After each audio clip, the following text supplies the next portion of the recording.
Believe we're live. And what's awesome, everybody, is that the great thing about these events is we always have a little bit of technical difficulty. So if you're joining, we're about a minute late, and the internet, I don't know if AWS hit us today again, but here we go. So if you're just joining now, you're here for the Reduce Employee Turnover at Scale webinar.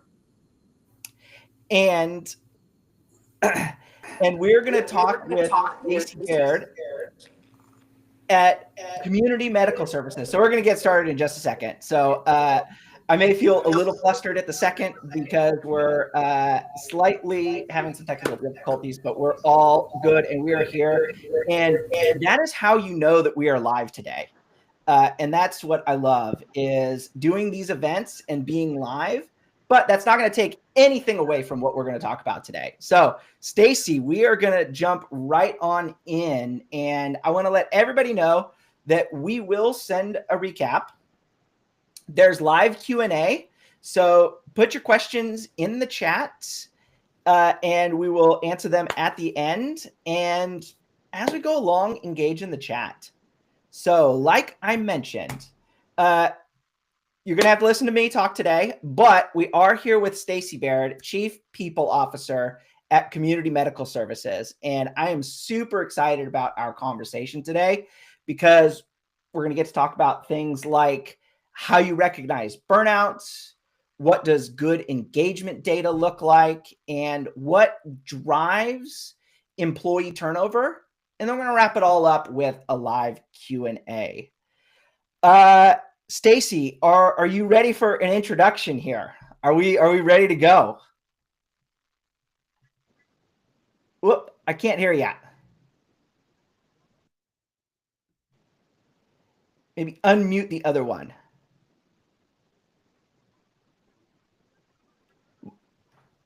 Okay. Sorry. There we go. We're here. Okay. Again, like I told everybody, this is awesome because we are actually live. You are watching everything behind the scenes. Here we are. Fun. All right, Stacie. We're here with Stacie Baird. She's a certified trauma-informed coach, and she's going to talk us through a little bit about community medical services. And Stacie, what would you like the audience to know about you today? Yeah, so hopefully you can hear me now. I'm back. I mean, let's give a shout out to Logan. Like 1 minute before we went live, I went dark. So he just picked up and ran with it. So Stacie Baird, I'm the Chief People Officer at Community Medical Services. I am honored to serve over 1,100 employees, and we serve tens of thousands of patients at Community Medical Services. We have 16 states and 80 locations. We treat opioids.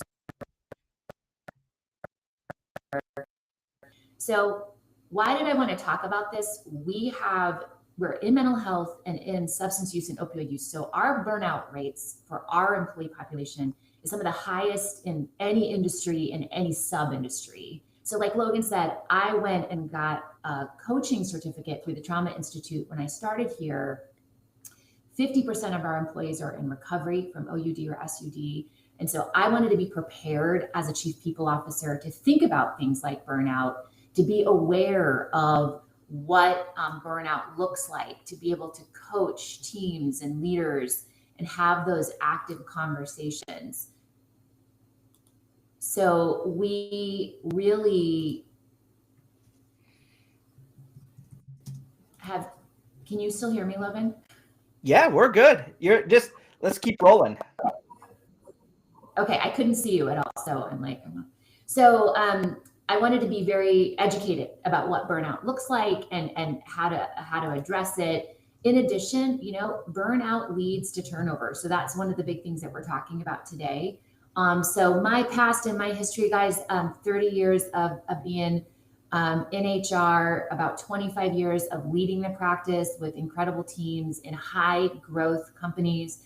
Right now, and for the last several parts of my career, I've been in private equity or VC-backed companies. So as you can imagine, the stress and the pressure of that growth trajectory. So that's a little bit about me. I do have a podcast, so that's probably why I'm a little less flustered than I would be, because stuff happens all the time when we're live. That's the HX podcast. We're syndicated across all channels for the last 6 years. And we talk about elevating the human experience. And this is part of that. So really passionate and really excited to be here with you today, Logan. Awesome. Well, thank you for that introduction, Stacie, and definitely go give her podcast a listen. But outside of that, I want to kick it off. So we wanted to talk about how you recognize and respond to burnout. Now, we will talk about how you deal with that across your nurses and employees, but I wanted to take a quick pit stop and say, like, I think probably some of the people on this audience in HR suffer from burnout often and don't always get recognized for that. So I want to kind of kick it off there, Stacie. Like, how does burnout look like in HR for our, like, people in our audience? Yeah, so I talk about this a lot with other heads of HR because I think it's an incredibly important topic. I don't think it gets talked about enough. Our teams in HR experience what we call vicarious trauma. So if you're on this call, you guys know, like, we get the call when somebody has a tragedy in their family. We do the terminations with leaders. Like, there's a lot of conversations that are very difficult to navigate.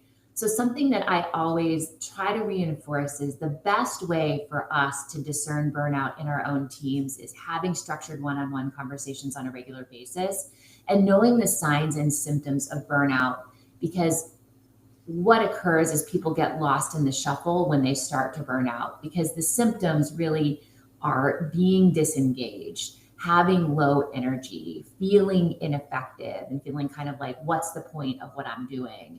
So what happens is if we're not doing one-on-ones with our teams, we can't really effectively discern when people are edging towards burnout before they get there. But within the context of that one-on-one, that individual, more intimate conversation, you can really get a sense for where somebody's at and how they're doing. And I always start with, we did this during COVID. I think it was a great practice and people have gotten away from it. Give me a 1 or 2 word check-in.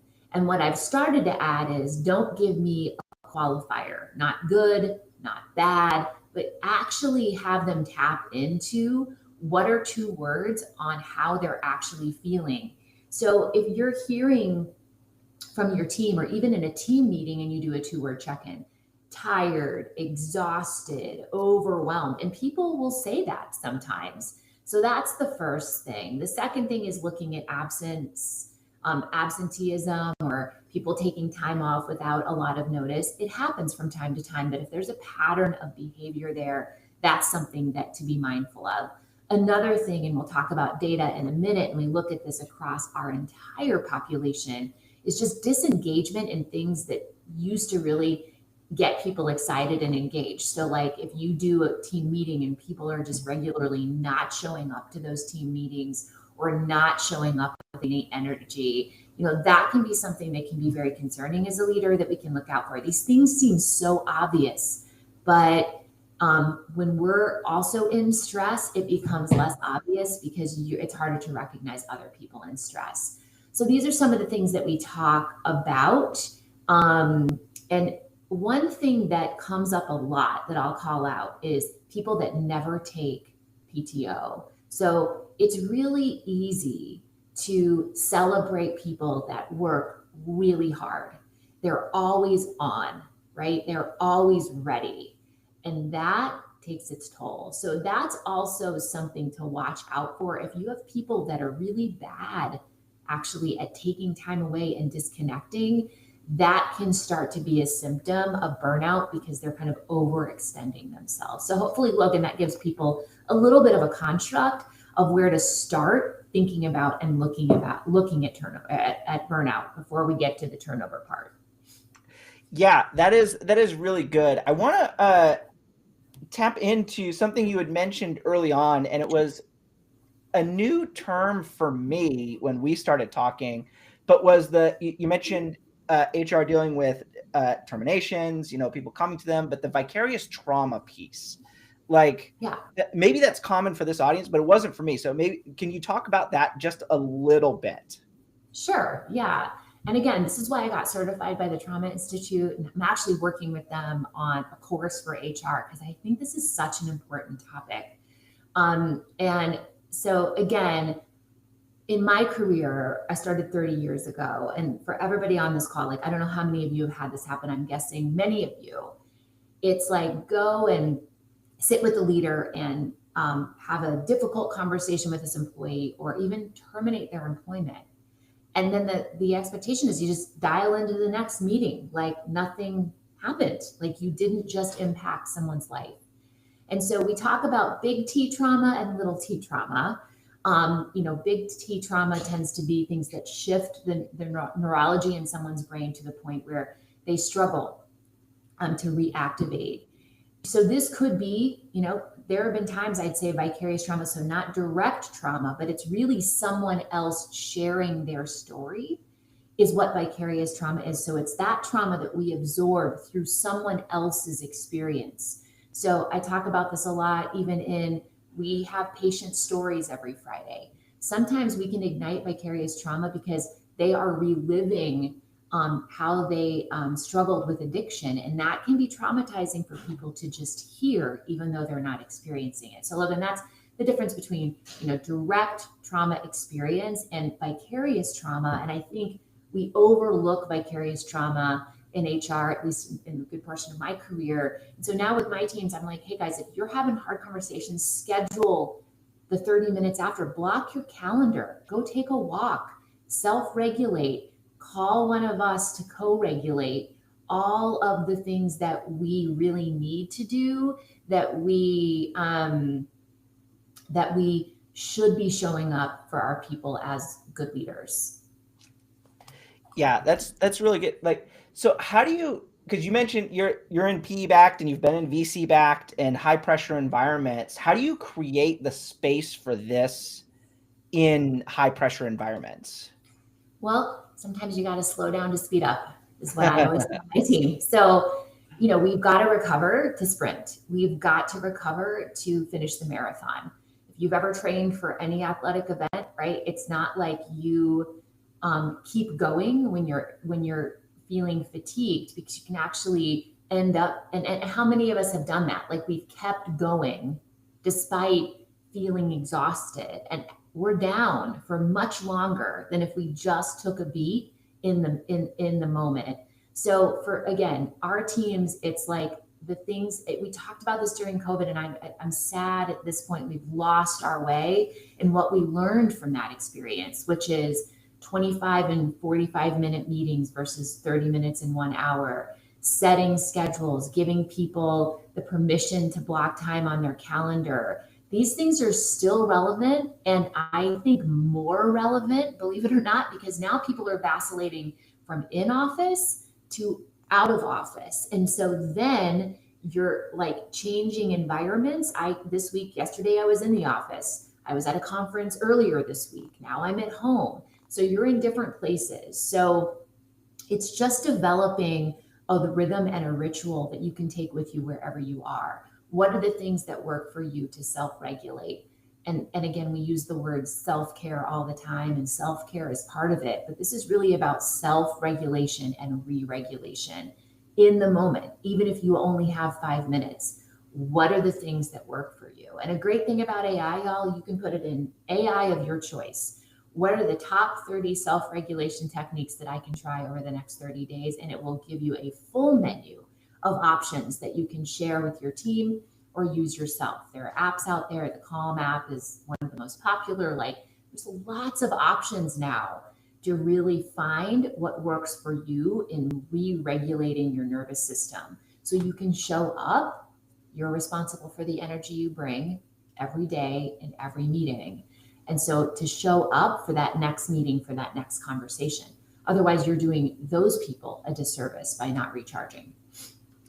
Yeah, that's really good. I want to move on to our next topic around getting good engagement data.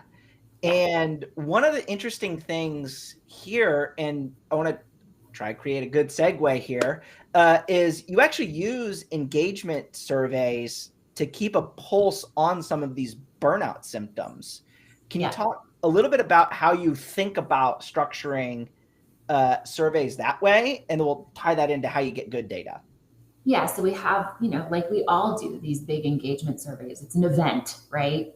But, one of the reasons this is not necessarily a direct plug for HR Bench if you guys use whatever you use for survey mechanisms, but we use Bench to create smaller, shorter surveys that are just a couple of questions. Again, think about it's like a 2-word check-in, but as a survey mechanism.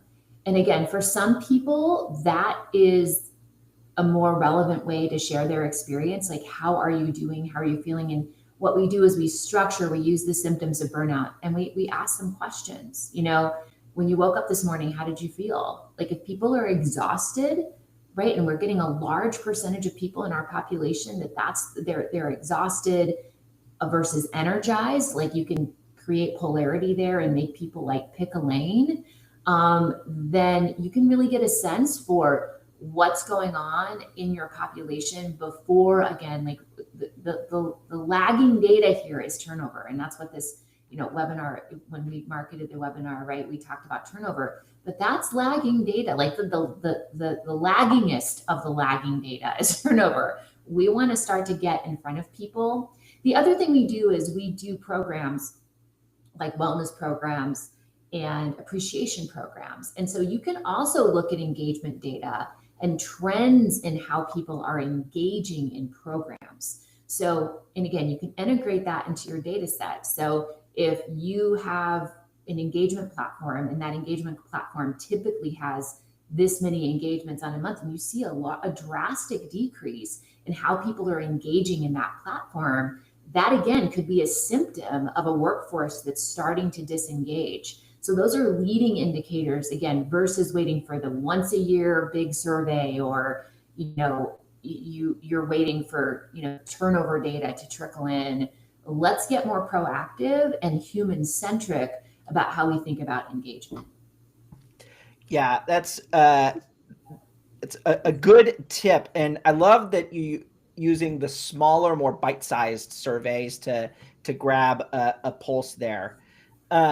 So one of the things that we talked about in this collecting data, getting engagement data, was how you're getting those engagement scores and having role-specific data and integrating that into team structures, and how you view that in order to start getting good data to make great decisions.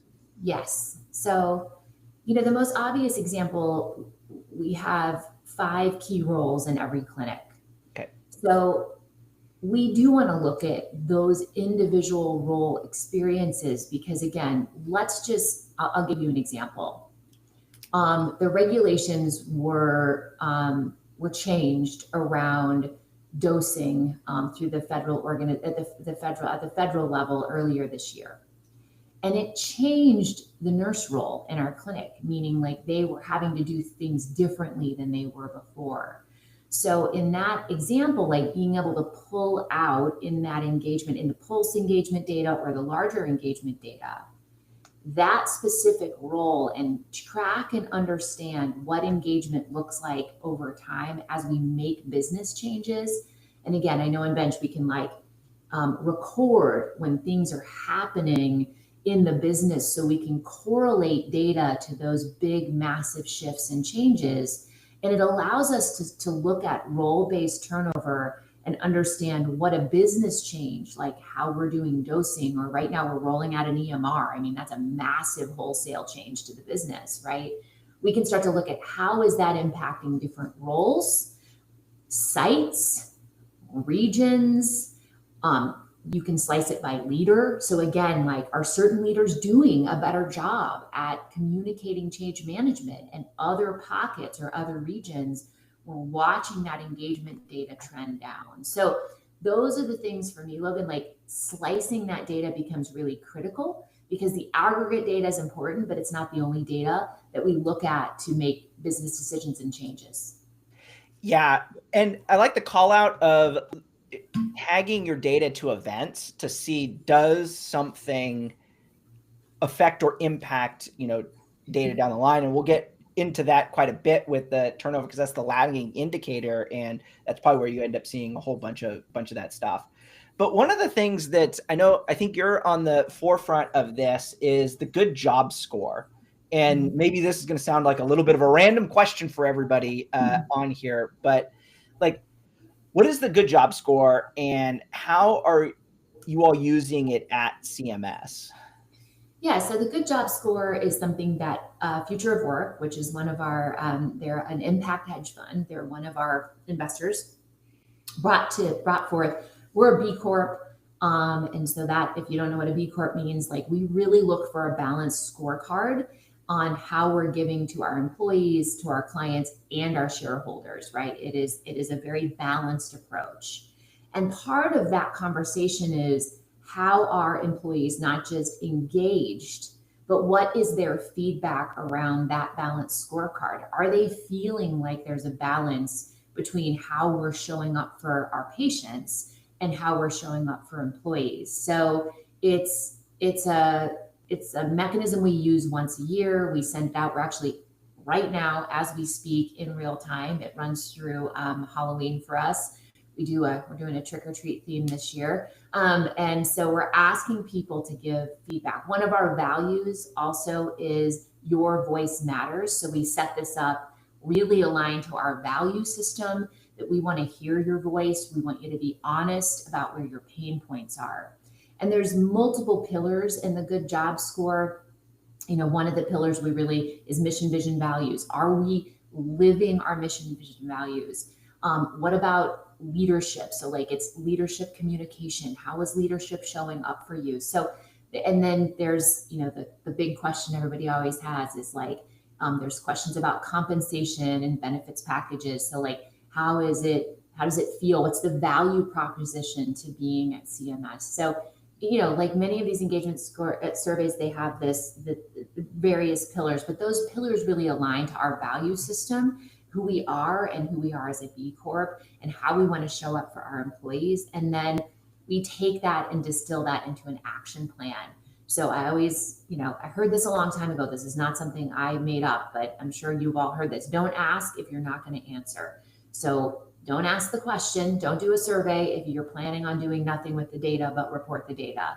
We then distill out a 2026 action plan on how we're going to raise that score in 2026. It's a 5-point score. So, we wanted to move from 3.6 to 3.8 or 4.2 or whatever it is. And then we narrowed down the scope, Logan, on what are the areas that we want to move the needle on. So a big one for us last year, for example, was clarity on goals and objectives, clarity on accountability. And so we've rolled out Core 4, we've rolled out quarterly performance reviews as an answer to that feedback from last year's scores.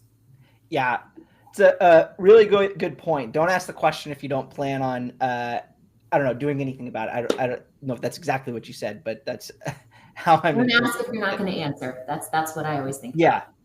Yes. Yeah, and I think that anybody who's been in an organization like that, it starts to contribute to that burnout piece that we talked about earlier. If you're not seeing the changes, but I want to move on to our last topic, which might be why people showed up, and CMS's impressive 20% improvement, and kind of the playbook as to how you addressed turnover. But what caught me and why I wanted to focus on this with you was how you got to figuring out what was causing burnout or turnover. Yeah. And slicing that into, go ahead. I don't need any more introduction. Well, we're big on pilots, right? Like we have 80 locations and 1,200 employees, which is not a huge organization, but distributed across 80 locations that can feel a little unwieldy to roll things out. So that 20% turnover was actually in a segment of our population that we focused on and did a pilot in. And to your point, Logan, we wanted to slice and dice that data. And if we made specific changes, would we see the needle move? Because again, I don't know about you guys, but if I went to my executive team and said, I want to spend all this money and do A, B, C, D, E, F, G, even though I'm a chief and I have some authority, the answer is probably going to be no, because I haven't proved the ROI of that decision, right? So what we did is, I'll give you the first example, is we looked at our client services position. Our client services position sits at the front desk. They are the air traffic control for our sites. They're dealing with patients and the providers and getting people to dose. Like, they are running, their desk. And it's a very difficult job, but it's kind of an entry level job. So we were high on turnover, like 70 to 80%, because let's be honest, like, somebody could have been, making chicken nuggets at Chick-fil-A and then took this job. I mean, that is a big transition, right? On thinking about how to deliver patient care, how to validate insurance. Like, it's a stretch. So we're having this turnover issue in this role. And what we did was we started to dissect, as I said before, we looked at location data. We sliced it obviously into that role. We also had senior CSCs and CSCs. So we dissected that apart to see if there was any difference in that turnover.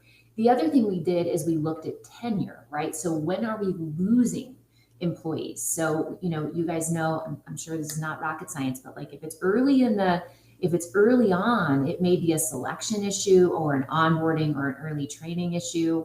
If it's later in tenure, right, it might be leadership, communication, burnout, fatigue, etc. And what we found was it was early stage turnover, less than 60 days.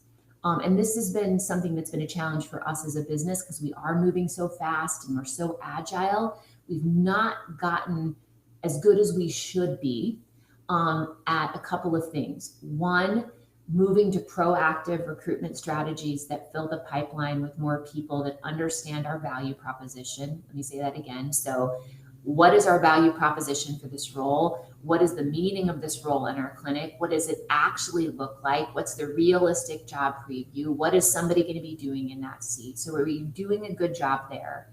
And then are we onboarding and training people to be successful in this role? And are there clear goals and objectives of what we expect? So ultimately, if you're seeing that early stage turnover, then starting to dissect it even more into, we launched a pulse survey. We started launching 30, 60, 90-day pulse surveys, so we could then further dissect at what point are people starting to feel disengaged. And so it's really utilizing the system and the data to get more and more granular about where the problem is really sitting. So first 30 days, that's probably a selection issue or not giving a realistic job preview. Like, they don't have enough tenure to like really feel terrible about much else. I hope. Hopefully people are being kind and welcoming in their first 30 days. So they picked us and this isn't the right environment, or we picked them. So that's how I think about it. And we've done this across multiple roles at this point. We're really focused on nurses right now, for example, and focused on how do we get more and more creative about dissecting that data so that we can really get to the core issue around our nursing turnover, as an example.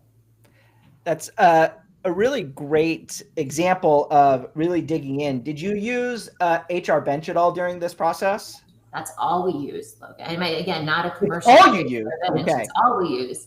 So we've worked with the Bench team to integrate all of our data points into Bench, because again, for me, I want to be able to triangulate that data, including sometimes what we started to also look at is, we're starting this year is, and I'm talking to Bench about, is can we also look at correlative value of census data? So are we seeing early stage sites grow at the rate that we think they should? And are we hiring the right people so that they're delivering exceptional patient care? And what is the data saying about how turnover is potentially affecting our patient census or our patient retention? I mean, it stands to reason, if you lose a counselor over and over again and you're in recovery, there's going to be frustration about your journey as a patient, right? So that turnover directly impacts our patients, our nurse turnover. Nurses, they're dosing patients, they see patients every day that they come in. Those patients have really a relationship with those nurses. They always want to go to the same window and see their same nurse and have the conversation and catch up about how they're doing. And that, although really not, a clinical relationship from the standpoint, like somebody has clinical advocacy with their counselor, but it is a relationship that matters to our patients. So that nursing turnover does directly impact our patient experience. And so being able to use Bench to really wrap and correlate that data. And there's a module in there where I can create my own dashboards, and I do it all the time. When in real time, I'll be an ELT, a question will come up about Wisconsin, and I'll pull up Wisconsin nurses, like I'll, create my own little mini dashboard in the moment, which is why I love the tool, so that I can really drill into what I need to know for that conversation in real time with my executive team. And that's been incredibly valuable too, Logan, is just to be able to really be present and active in those conversations and not wait for somebody to deliver a report to me.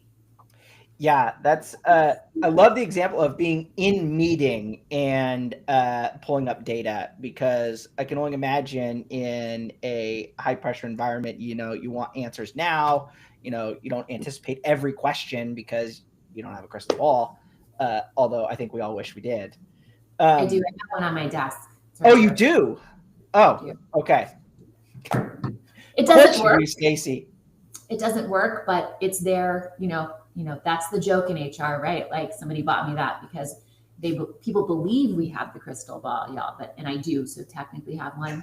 It hasn't told me the future ever. So I'll keep it on my desk forever as a memento. But you're right. Like I can't predict what's going to come up in an executive meeting and what questions are going to be asked and what problems the business is going to face. So having that data at my fingertips and being able to in real time slice and dice that data how I need to has been incredibly valuable for me to be a strategic partner to the business. Great. And aside from just having the data, like, there's a whole skill set in communicating that data. What advice would you have for everybody on today that to give them of communicating those insights to leadership with data and empathy? So kind of combining both of that. Do you have any tips for everybody? So a couple of things. One, I'm still getting better at this because I think people that love data can get nerdy and like overwhelm people with lots of information. So I don't know about you guys, pick your AI tool of choice and get real good at prompts. So that's what's been helping me, Logan, is to your point, writing an exceptional prompt and importing some dashboards from Bench, so you can download it as a PDF or a PowerPoint out of Bench, and then I can upload that into, take your pick, Claude, ChatGPT, or if you're using a closed source, if you're dealing with highly confidential data or data you don't want to put out there, you can use Microsoft Copilot or whatever your closed source AI is. And writing prompts like, how do I communicate the following data and highlight the challenges that we're having, again, to your great language, and an empathetic and direct way. And man, AI does that better than, to me, it does almost anything else. It'll give you really how to have language to have meaningful conversations with the business on the impact that it's having on the business, the impact that it's having on patients, which is what makes operators and clinical professionals sit up and take notice. And even calling out some statistics. I just did this the other day. It's like, if our turnover stays at the same rate, given the growth that we have next year, we will lose X number of nurses. Like, that powerful statement of how many human beings will come in and come out of our doors as an employer, that's something that we don't always think about. Like, what's the high impact statement there to capture attention? So that's my advice. I mean, I think, again, that's a really easy, fun, simple way to start to get really good at using some AI models and AI tools if you're just beginning down that road, because again, you can upload, the bench data and get really rich feedback. The other thing, and I know it's coming soon on Bench, Bench gives us insights too. So there are mechanisms on Bench that literally benchmark some of what's out there in the market and give us insights and flag things. So again, I don't have to be as hyper vigilant all the time at looking at my data constantly, which I totally love data and I could totally get sucked into doing. And again, it houses my recruitment data, it houses my HRMS data, and it bridges all of that so I can start to correlate, again, candidate pipeline to turnover and other factors that typically would be teased apart into different systems. So that's the other thing, is how do you start to have one story about what's happening, especially if you're doing board prep or strategic planning prep. How do you have one story and tell a powerful story with data that's simple enough for people to stay engaged? That's the hard part with executives, is getting their attention and keeping it.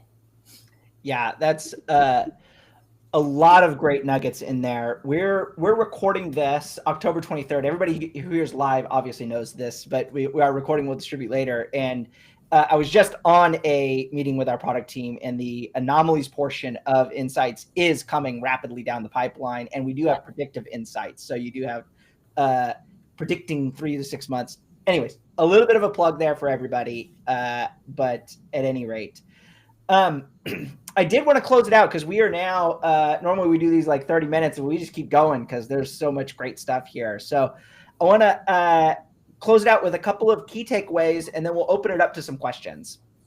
So some of the stuff that we talked about today, spotting signs of burnout early, using your engagement surveys as leading indicators, because as Stacie mentioned, turnover is your lagging indicator. So getting ahead of things with your engagement surveys, like we just talked about, communicating to leadership with data and empathy, use your AI tool of choice to help you out with that if you need some help, and understanding turnover root causes, diving into the data and understanding what is happening even at a site level to be able to prove out pilots and prove to the business that you're going to make impacts. Stacie, is there anything else you wanted to leave the audience with in addition to that?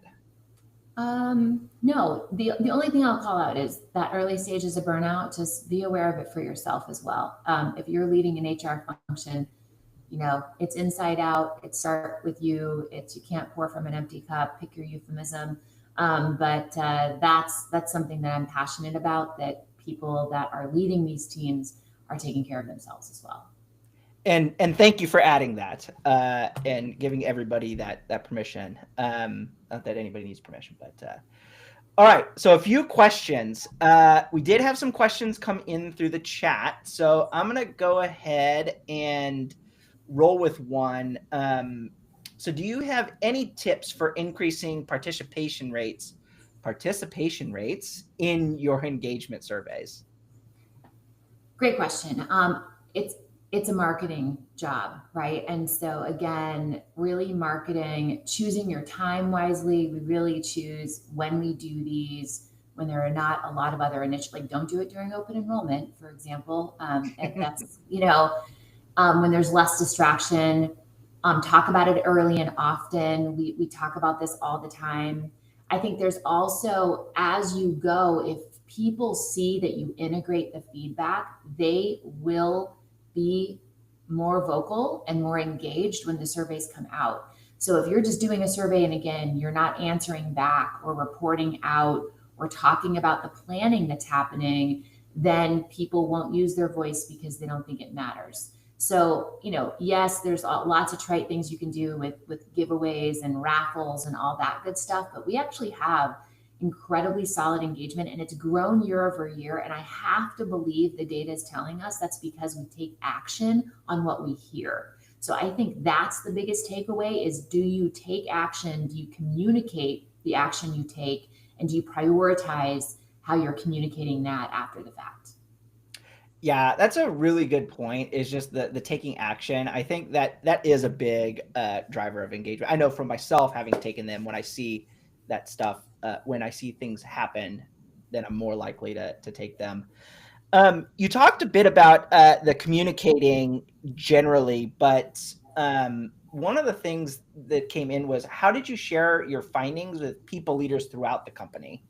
Yeah, so we have a series of meetings that we have as an organization every week. We have a regional leader meeting, we have a manager meeting that's at the site level, and then we have a town hall. So this natural communication strategy lets us flow information through the organization every week, so that we can make sure, we're moving fast. A week is like a lifetime here. So we use that, that communication pipeline to our advantage to effectively communicate when something's happening, how it's going. Listen, y'all, if you can have this too, do it. I'm a huge advocate for this, having a PMO and a communications person on your HR team. I have somebody who's incredibly gifted. I work with her every day. And we think about and strategize with the PMO at the central point of the company. Again, we look forward, what's happening in this month? What do we need to navigate around? How do we communicate that? Having a communication strategy built, because it's not one and done. We know that, right? Think of open enrollment. You have to beat people with information until they say uncle. I tell the team, when people start complaining and tell us to shut up, that is when we've done a great job of communicating. When we rolled out new benefits about 3 years ago, it got to the point where everybody's like, okay, we got it. And I'm like, perfect. That means we've done our job.